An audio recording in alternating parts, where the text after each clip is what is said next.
Back to back दूसरा trading session कल, जब जबरदस्त पिटाई होती हुई नजर आई भारतीय बाजारों की। तो एक्सपायरी से एक दिन पहले का सेशन, एक्सपायरी के दिन, दोनों दिन मूड बिगड़ता हुआ। आपकी स्क्रीन पर वो डेटा आएंगे।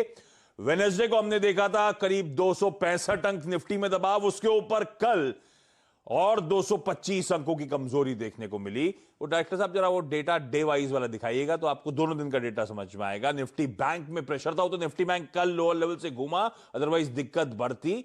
और दिक्कत आ रही है दरअसल इस तरह की वॉलेटिलिटी, इस तरह का दबाव बढ़ता हुआ इसीलिए क्योंकि एफआईएस की तरफ से बिकवाली के आंकड़े अब बढ़ते हुए 1950 करोड़ रुपए की बिकवाली हुई थी परसों वेडनेसडे के दिन, उसके ऊपर कल 3300-3400 करोड़ रुपए के आसपास कैश मार्केट्स में बिकवाली का आंकड़ा सामने आता हुआ। तो और बहुत कमजोर नोट पे हमने दरअसल मार्च वायदा की एक्सपायरी होती हुई देखी है। अब मार्केट्स ने बजट दिन से जो उछाल बनाया था वो सारे गेन्स ईज आउट कर दिए, सारे गेन्स वाइप आउट हो गए। तो हम 2 महीने के लोज पे भारतीय बाजार पहुंचते हुए नजर आएंगे। और मार्च सीरीज का जो परफॉर्मेंस था, पिछली मार्च सीरीज के बाद सबसे खराब ये बीता हमें सीरीज देखने को मिली है। तो एब्सोल्यूट टर्म्स में तो प्रेशर माउंट हुआ है। 2 दिक्कतें समझ में आती हैं। एक तो जो हेडलाइन में मेंशन था कोविड, उसका स्प्रेड, वेव 2 को लेकर चिंताएं बढ़ती हुई, और दूसरी तरफ एफआई फ्लोज जो खींचते हुए, एफआई हाथ खींचते हुए जो नजर आ रहे हैं, फ्लोज ड्राई आउट जो हो रहे हैं, वो मूड बिगाड़ने का बिल्कुल क्लियर कट स्क्रीन पे काम करता हुआ। अब आज के संकेत फ्राइडे के दिन के लिए यूएस मार्केट्स में क्या हुआ कल थर्सडे के दिन, वो आपकी स्क्रीन पर आएगा। फ्लैट से आधे % तक का उछाल अक्रॉस बेंचमार्क्स देखने को मिला।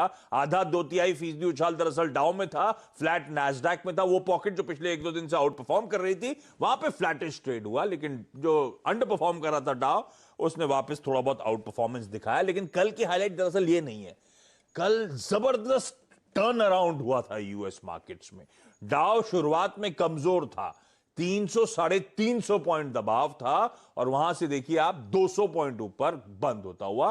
तो लो से 500-600 पॉइंट की रिकवरी, वो हाईलाइट है कल के ट्रेडिंग सेशन की। और तब और अब स्क्रीन पर आएगा हमने क्या डाइजेस्ट करा था, हुआ क्या। 80-90 पॉइंट डाउ की तेजी हम डाइजेस्ट करके गए थे डाउ फ्यूचर्स के तौर पे। 200 पॉइंट का उछाल देखने को मिला, अच्छा आंकड़ा। नैस्डैक हम लोग मोटा मोटी 40-50 पॉइंट्स का उछाल डाइजेस्ट करके गए थे। इन ग्रीन ट्रेड हो रहा था, तो यूएस मार्केट जो डाइजेस्ट कर रहे थे वैसे ही देखने को मिले, कोई दिक्कत वाली बात नहीं। हाँ, डाउ फ्यूचर्स आज इंडिकेट कर रहे हैं एक फ्लैट ओपनिंग।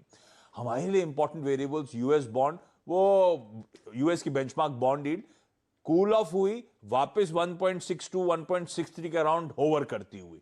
डॉलर इंडेक्स जरूर अब वहां पे नजर रखिएगा, वो लगातार इंच अप हो रहा है, 93 के थ्रेशोल्ड को अब ब्रीच करने की तैयारी में है। तो ये एक दिक्कत की बात।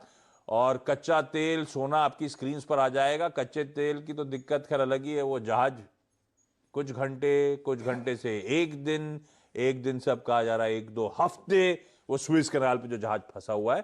तो ठीक है, वो कमोडिटीज उसमें रिएक्ट करती हुई, लेकिन उसके फंसने के बावजूद अगर क्रूड कूल ऑफ हो रहा है तो वो भी यही चिंता दिखाता है नीरज जी कि कोविड से डिमांड किस हद तक इंपैक्ट होने का डर बन रहा है ना। नहीं तो हम तो क्रूड उछलता हुआ देख रहे होते इस समय। एक्चुअली क्रूड अब फिर से पलट रहा है। हाँ।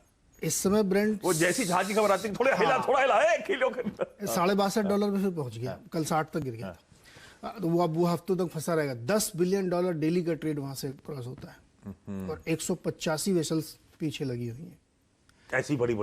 तो अगर ये कुछ हफ्ते की बात हो रही है, 2 हफ्ते भी रुक गया तो एक्चुअली बहुत नुकसान हो जाएगा। तो मुझे लगता है कि क्रूड जो कल बेचारा इतना गिरा था, बड़ी राहत लगे, वो फिर से बाउंस करता हुआ दिख रहा है, क्योंकि ऐसी खबरें सुबह सुबह आ रही हैं। कल अमेरिकी बाजारों में थोड़ी सी तेजी बनी, हर तरह के स्टॉक्स में तेजी बनी। उस तेजी के पीछे 2 रीजन थे। एक तो वहाँ पे जो जॉबलेस क्लेम का डेटा आया वो बहुत अच्छा आया। उम्मीद थी कि 7.5 लाख है, वो 6.5 लाख, मतलब रोजगार जनरेट हो रहा है वहाँ पे, रोजगार जनरेट हो रहा है। बट ये ध्यान रखिए वीकली डेटा होता है ये। हाँ। तो उससे एक ट्रेंड लाइन बनेगी कि पता नहीं, लेकिन बहुत अच्छा डेटा है तो उससे थोड़ा उत्साह बना। और जीडीपी जो Q4 की थी उसको रिवाइज किया गया, 4.3% का रिवाइज डेटा आया, जो पहले 4.1% माना गया था। तो 2 बड़ी पॉजिटिव खबरें हैं कि इसीलिए घूमा फिर यूएस मार्केट इसीलिए घूमा। बावजूद इसके कि पैंडेमिक का खतरा है, क्रूड में भी दबाव देखने को मिल रहा है, सब कुछ है, लेकिन ये 2 खबरें थी जिसने उठाया। इसलिए मैं कह रहा हूं बहुत बड़ी तेजी नहीं थी, वो 200 पॉइंट के आसपास डाउ जोन्स में तेजी है। थोड़ा सा इशू हुआ था कि प्रॉफिट लोगों ने बनाया वहां पे और जाके कुछ बाइंग करते दिखे। ट्रेंड अभी भी वैसा ही है, वैसा ही पैंडेमिक का दबाव बना हुआ है। कल एक बाइडेन साहब ने प्रेस कॉन्फ्रेंस की थी अपनी, उसमें उन्होंने फिर से क्लेम किया कि हम बहुत जल्दी लोगों की वैक्सीनेशन कर देंगे। 10 करोड़ का टारगेट वो लेके चल रहे हैं कि 100 दिन के अंदर हम कर लेंगे वैक्सीनेशन। तो ये सारी खबरों के बावजूद मार्केट में अभी भी वो रिलेक्टेंसी बरकरार है कि खरीदें कि रुकें। तो वो एक उहापोह की स्थिति है और वो क्लियर होगी Q1 के रिजल्ट्स के आसपास, यानी 10 अप्रैल के आसपास तक आपको तस्वीर दिखेगी।